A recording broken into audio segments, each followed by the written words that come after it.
Good morning, Erasmus students. We are here in the Erasmus radio program to talk about some things we have learned during our Erasmus trip to Spain. So we have students from Greece, Poland, and Italy, also Spain, and we're going to discuss about literature, feelings, and colors. How can we relate all of that in one same topic?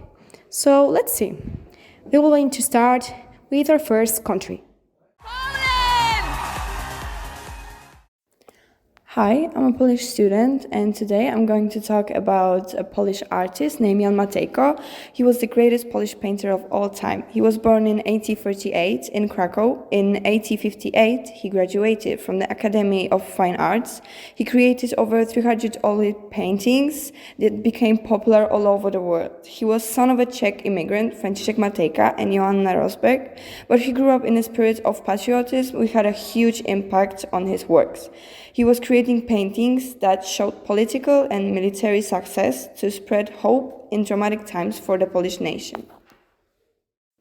Now I'm going to describe his most famous painting, which is Stańczyk w czasie balu na dworze królowej Bony wobec straconego Smoleńska. This piece of art was created in 1862 and is one of the most respected painting in Matejko's collection. In the foreground, we can see Stańczyk, who is a jester of the royal court. Matejko adds his special features to Stańczyk's face, which is a very common action for him. Stańczyk is sitting in a big wooden chair, wearing a red suit. His hands are intertwined. His face expresses sadness, which is a harsh contrast between the royals and nobility's ball in the background. On the table next to him is a document that contains tragic information for the Polish country. The Russians recaptured Smolensk and the kingdom had started to lose its power. Stańczyk is steeped in pessimism. The contrast between the amused courtiers and the saddened Stańczyk is further intensified by the comet visible outside the window. It heralds something bad, but the ball attendees are interested neither in it nor in the letter. The clown, of whom we know from tradition that he was a man highly regarded for his historical knowledge and ability to think far ahead, is the one who experiences everything most clearly. Matejko with his Stańczyk clearly encourages to surround the homeland with care. Whole years of neglect have brought tragic results. Therefore, one must not repeat the mistakes of the past. One must express readiness to make the greatest possible sacrifices for the sake of the country, torn between the partisans. And now the colors. In this painting they are dark and toned. Black, red and brown are the main. They are supposed to bring out the pain, suffering and fear of the war. Red also symbolizes the blood spilled for the Polish nation. In the background colors they are a bit lighter because it is supposed to show how royalty is parting when the country is losing. Now that Poland has talked about their author, we will continue with the next country. It is Italy! As we know, colors have a strong effect on our perception and emotions. They are a reflection of our feelings and they make possible for us to communicate without even talking.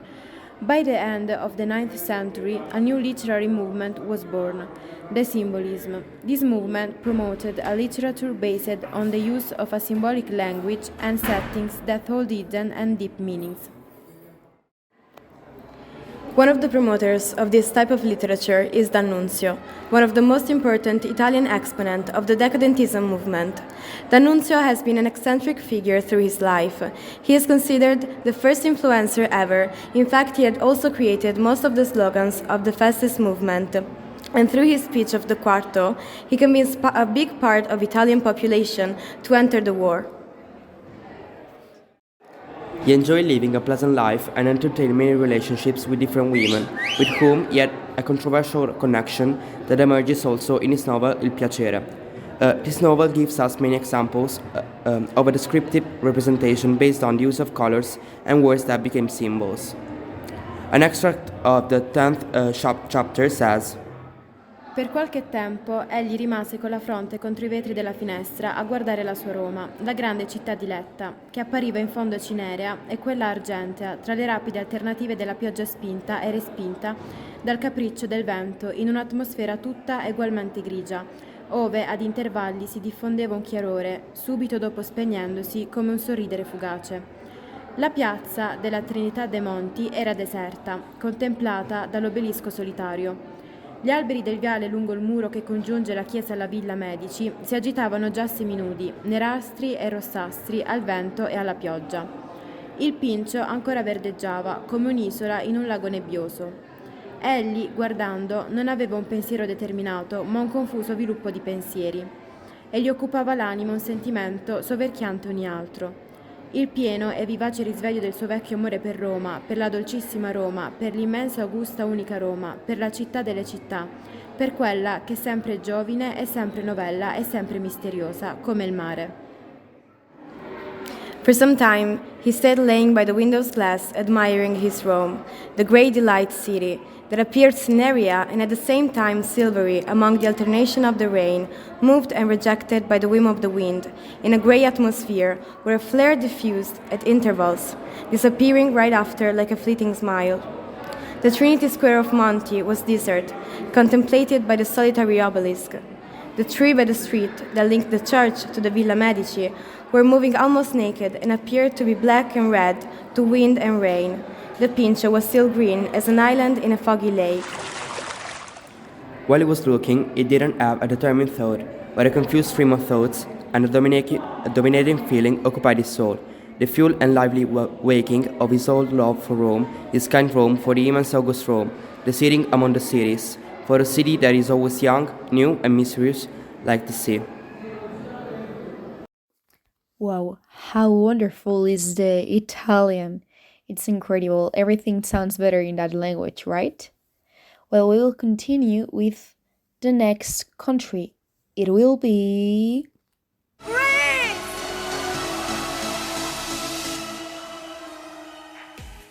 Constantine P. Kavafis. Konstantinou Petru Kavafis, April 29, 1863, April 29, 1933, known especially in English as Constantine P. Kavafi and often published as C.P. Kavafi, was a Greek poet, journalist, and civil servant from Alexandria. His work, as one translator put it, holds the historical and the erotic in a single embrace. Kavafi was born in 1863 in Alexandria, Egypt, to Greek parents who originated from the Greek community of Constantinople. His father's name was Petros Ioannis and his mother's Chariklia. His father was a prosperous importer-exporter who had lived in England in earlier years and acquired British nationality. After his father died in 1870, Kavafi and his family settled for a while in Liverpool. In 1876, his family faced financial problems due to the long Depression of 1873, so by 1877 they had to move back to Alexandria. Kavafi was a perfectionist, and so he was very careful in doing his work and with every single line of his poetry. He did not follow the rhyme pattern, and by any chance his poems had, then it was mainly used to show the irony of the context he wrote. His poems were mainly from his own experience, along with a wide and deep knowledge of history. He is known for his brilliant usage of historical imaginary.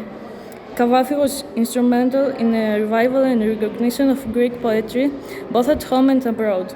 His poems are typically concise but intimate evocations of real or literary figures and milieus that have played roles in Greek culture. As uncertainty about the future, sensual pleasures, the moral character and psychology of individuals, homosexuality, and a fatalistic existential nostalgia are some of the defining themes. This is the poem Ithaki by Konstantinos Kavafis. Σαν βγεις στον πηγεμό για την Ηθάκη, να εύχεσαι να είναι μακρύς ο δρόμος, γεμάτος περιπέτειες, γεμάτο γνώσεις, τους λαστριγόνας και τους κύκλοπας, το θυμωμένο Ποσειδώνα μη φοβάσαι, τέτοια στον δρόμο σου ποτέ δεν θα βρεις, αν μένει η σκέψη σου υψηλή, αν εκλεκτή, συγκίνηση στο πνεύμα και το σώμα σου αγγίζει. Τους λαστριγόνους και τους κύκλοπας, τον άγριο Ποσειδώνα δεν θα συναντήσεις αν δεν τους κουβανείς μες στην ψυχή σου. Αν η ψυχή σου δεν τους στείνει εμπρός σου. Να εύχεσαι να είναι μακρύς ο δρόμος, πολλά τα καλοκαιρινά πρωινά να είναι, που με τη ευχαρίστηση, με τη χαρά θα μπαίνεις σε λιμάνες προειδωμένους. Να σταματήσεις εμπόρια φοινικικά και τις καλές πραγμάτιες να αποκτήσεις. Σεντέφια και κοράλια και χρυμπάρια και έβανους. Και ειδονικά μυρωδικά κάθε λογής, όσο μπορείς πιο άφθονα ειδονικά μυρωδικά. Σε πόλεις Αιγυπτιακές πολλές να πας, να μάθεις και να μάθεις από τους σπουδασμένους, πάντα στο νου σου να έχεις την Ιθάκη. Το φτασιμόνι εκεί είναι ο προορισμός σου. Αλλά μην βιάζεσαι το ταξίδι διόλου. Καλύτερα χρόνια πολλά να διαρκέσει και γέρος πια να αράξει το νησί, πλούσιος με όσα κέρδισες στον δρόμο. Μην προσδοκώντας πλούτη να σε δώσει η Ιθάκη. Η Ιθάκη σε έδωσε το ωραίο ταξίδι. Χωρίς αυτήν δεν θα βγαίνεις στον δρόμο, αλλά δεν έχει να σε δώσει πια. Και αν το χική τη βρεις, η Ιθάκη δεν σε γέλασε. Έτσι σοφός που έγινες, με τόση πείρα, ήδη θα το κατάλαβες ότι οι Ιθάκες τι σημαίνουν. This is the poem Ithaca by Konstantinos Kavafis in English. As you set out for Ithaca, hope your road is a long one, full of adventure, full of discovery. Lastrygonians, Cyclops and Agri Poseidon, don't be afraid of them. You will never find things like that on your way as long as you keep your thoughts raised high, as long as a rare excitement steers your spirit and your body. Lastrygonians, Cyclops, Wild Poseidon, you won't encounter them unless you bring them along inside your soul, unless your soul sets them up in front of you. Hope your road is a long one. May there be many summer mornings when, with that pleasure, with what joy, you enter harbors you're seeing for the first time. May you stop at Phoenician trading stations to buy fine things, mother of pearl and coral, amber and ebony, sensual perfume and every kind. As many sensual perfumes as you can, and may you visit as many Egyptian cities to learn and go learning from the scholars. Keep Ithaca always in your mind. Arriving there is what you're destined for, but don't hurry the journey at all. Better if it lasts for a year, so you're old by the time you reach the island, wealthy with all you've gained in the way, not expecting Ithaca to make you rich. Ithaca gave you the marvelous journey. Without her, you wouldn't have set out. She has nothing left to give you now. And if you find her poor, Ithaca won't have fooled you. Wise as you will have become, so full of experience, you have understood by then what these Ithacas mean. This is the analysis of Konstantinos Kavafis' poem. In Greek poetry, C.P. Kavafis' poem, he conveys the meaning of life, or as he calls it, Ithaca. He notes that as we all try to achieve our goals, it is important to not lose sight of the journey. This journey is what offers us wisdom and makes us rich in experiences, knowledge, and maturity. Along the way, it is important to become acquainted with our demons and make them part of the experience so that we do not miss on what life has to offer. Establishing presence in our journey is key from spiritual advice from Kavafi. To always keep searching for meaning and keep your goals in mind, and do not ignore the journey and the potential teaching that it offers. The color yellow represents the poem because of the hope, the optimism, and the warmth that the writer is providing within it.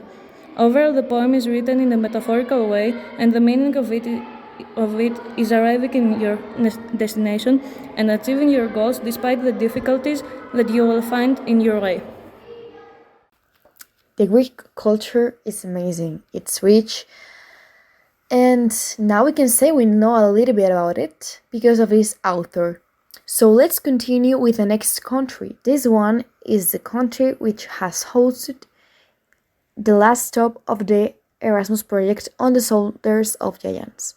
This country also has a rich culture and amazing authors. We're going to talk about one in specific. And which country are we talking about? We're talking about Spain! Now, the Spanish team of the Erasmus Project is going to talk about the author Gustavo Adolfo Domínguez Bastida. Gustavo Adolfo Domínguez Bastida, Sevilla, 1836 to Madrid, 1870, was a Spanish poet. With Rosalía de Castro, he is the maximum representative of the post-romantic poetry. The critics judged him as a precursor of Spanish contemporary poetry. His son and brother of painters, he lost his parents at 10 and lived his childhood and teenage in Sevilla, where he studied humanities and art. In 1854, he moved to Madrid with the intention of starting a literary career, but he wasn't successful enough to live from it, so he had to work in journalism and make adaptations of plays. The rhymes, as they have come down to us, add up to a total of 86 compositions. Of these, 76 were published for the first time in 1871, a year after his death, by the poet's friends. Originally, it was called The Book of Sparrows. The rhyme number 30 in Spanish sounds like this. Asomaba a sus ojos una lágrima, y a mi labio una frase de perdón.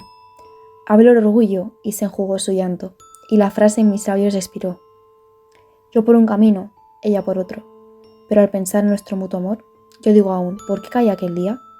Y ella dirá, ¿por qué no lloré yo? In English, it sounds like this. A tear welled up in her eyes, and to my lip a phrase of forgiveness. She spoke pride and wiped her tears, and the sentence on my lips expired. I go one way, she for another, but thinking of our mutual love, I still say, why did I keep silent that day? And she will say, why didn't I cry?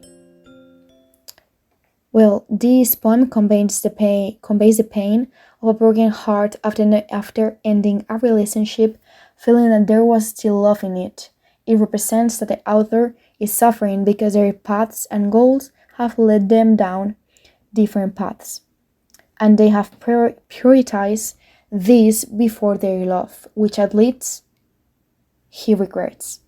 It also serves as an example of the so-called butterfly effect. Becker wonders what would have happened if he had only done something different, if he had fought more for his love. Would something have changed? It is a poem with which many people can feel identified. A specific group that can feel that way are teenagers. In adolescence, there are many ups and downs of feelings, many loves, and also many heartbreaks. For this reason, this poem can cause everyone to think about their personal situation and ask themselves the same questions as Becker. Unanswered questions that create an inner emptiness. And what if feelings are directly linked to colors, and as what it transmits, its sadness, the color that comes to mind is blue and cold colors, the color of ice. And also we can relate it to the element of water. However, it also transmits red, an intense color, due to the intense pride that leads the author not to cry. And we have finished our today's podcast. So we hope you all enjoyed, and we'll see you soon in the next Erasmus Project. So we hope it will be soon. And have a nice day.